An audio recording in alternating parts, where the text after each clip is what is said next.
Ladies and gentlemen, welcome to a very special Arc Junkies Live. I am joined by the ESAB Elite this morning, Sam Hackman, Scott Raabe, and Brian Lambert. Pleasure to have you on stage with me, brothers. How you doing? Doing good. Doing good. Good, good. Sam, you're new this year. We had the ESAB Elite last year, but since you're the newest member, I'm going to put a little focus on you and pick on you this morning. So I appreciate it. No problem, man. Let's talk about your history in welding and how you got involved with ESAB. I was involved with welding all my life. My dad was a welder. He's actually the manager of the company I work for now. Oh, okay. So I was exposed to it from a baby, probably a little sooner than I should have been, probably. But so we do asphalt plants, concrete plants, quarry systems, everything from repair, maintenance, tear entire plants down, move them, put them back up in different states, and all kinds of stuff like that. Very cool. ESAB contacted me last year for the Cutmaster demo, and evidently that went well enough that this year they asked me to be on the Elite team. Right on. I mean, it's pretty cool. You know what I'm saying? It is pretty cool. Scott, there's a lot that's been happening with you since I got to talk to you last.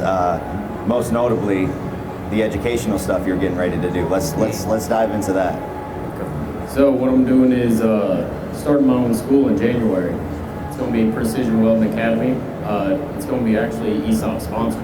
Oh, very cool. They're going to be providing machines, I believe some filler metals, and then it's also going to be partnered with WellPorn. They're going to be some gloves, consumables, hoods, stuff like that. So that's awesome. Yeah, it's been a lot of work for the last 6 months, 7 months, just getting the idea, getting it going, all that. Feedback. I mean, what made you decide that you wanted to actually go into the teaching aspect of things full time? Well, we all look at you like it's your fault. Well, when I first started teaching, it was about 3 to 4 years ago, and I just got into it because I just got let go from my job, and I wasn't that good at stick welding. So I said, I'm going to go take this teaching job, get my hand back in stick, and go out to plant work, plant life, all that. And I actually enjoyed it. I was just using teaching to, get my hand back, learn different processes, all that. And I actually enjoyed watching all these students learn, seeing them go out and make more money than I have, just right out of college. And the idea of opening up my own school just progressed from that. Watching other schools, seeing what they're doing, going, all right, now what are they lacking? What could I change? And that's where the idea for my school came on. That's really cool, man. I mean, and plus it brings kind of a sense of pride too, knowing that you're passing on this knowledge to this next generation of welders, and they're learning the right way, and they're getting the right stuff that they need to start making as much money as possible right out of the gates. Yeah, one of the main things I've noticed is most schools, they just focus on welding. Yeah. All welding, 24/7, that's all they want. They want to produce a welder. Well, that's 60% of the industry. You're only setting up for 60%. And majority of the welders that go through the school, not all of them are going to be welders. So you're kind of putting them at a disadvantage. Why don't you teach them fitting, teach repair work, teach blueprints, all that. Money management. Yeah. Learn everything. Yeah. Not just one aspect. That's awesome, dude. When is it officially going to start? It should be opening in January. January 20th is our plan to have our very first class. That's awesome, man. Congratulations. I'm super happy for you. Really, that's going to be cool. Brian, it's been a while since I talked to you as well, man. And we have new listeners, new faces. So let's talk a little bit about your history and the kind of work that you do. During the day, I build propane delivery trucks, all aluminum, 1/4 inch tread plate, 3003, and I pretty much do all the TIG welding on them and about half the MIG welding on them. Just pretty much started an Instagram account sharing those welds. Yeah. And ESAB contacted me to try out to demo the Sentinel hood, and we already used the Alcoa Tech filler wires and stuff, so of course I jumped on that, and it's been great ever since. I've really enjoyed being an Elite it's a lot of fun. Hell we yeah. get to do this, you know. I mean, that's a big part of it. It's huge. Yeah, It's a huge part. It you breaks know. the everyday, you Yeah.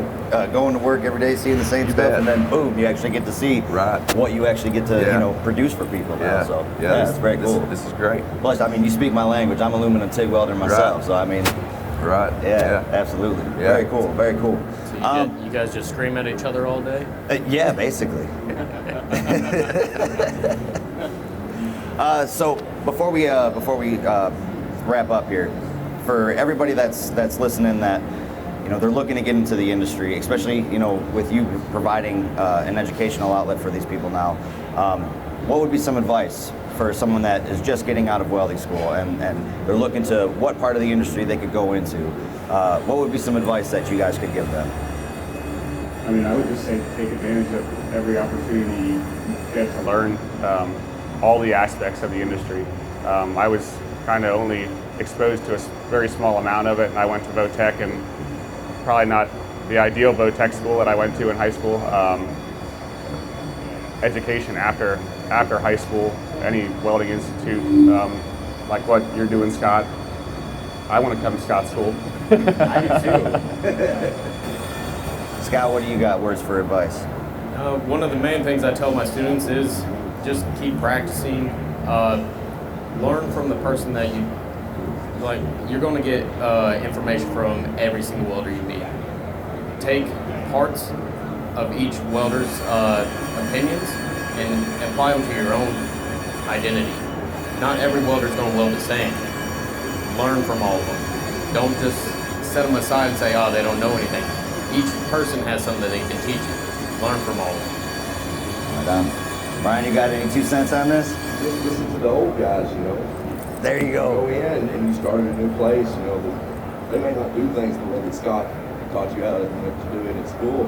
Every place is going to have their own thing, you know. And if you're not good at something, stay on lunch break, practice, you know, until you get good at that. You know, they're probably going to let you do that because your employer wants you to be better. You know, they want you to be worse. So just take every chance you can, you know, lunch breaks, after work, before work, whatever. Get in there and get the practice in, learn how to do it, and you'll be better at it. Absolutely. I'm so glad you said that because that's one of the main things that I do when I start at a new place. I'm like, where's the old timer? I'm like, I got to learn something from this guy. Right on. All right. Well, thank you guys very much for coming up here and talking about this with me. It was awesome to talk to all of you, especially you, Sam, since it's brand new. And thank you, everybody, for coming and checking out a very special live version of Arc Junkies Podcast with the ESAB Elite. Let's give a round of applause for up here, and thank you so much. All right. Thank you.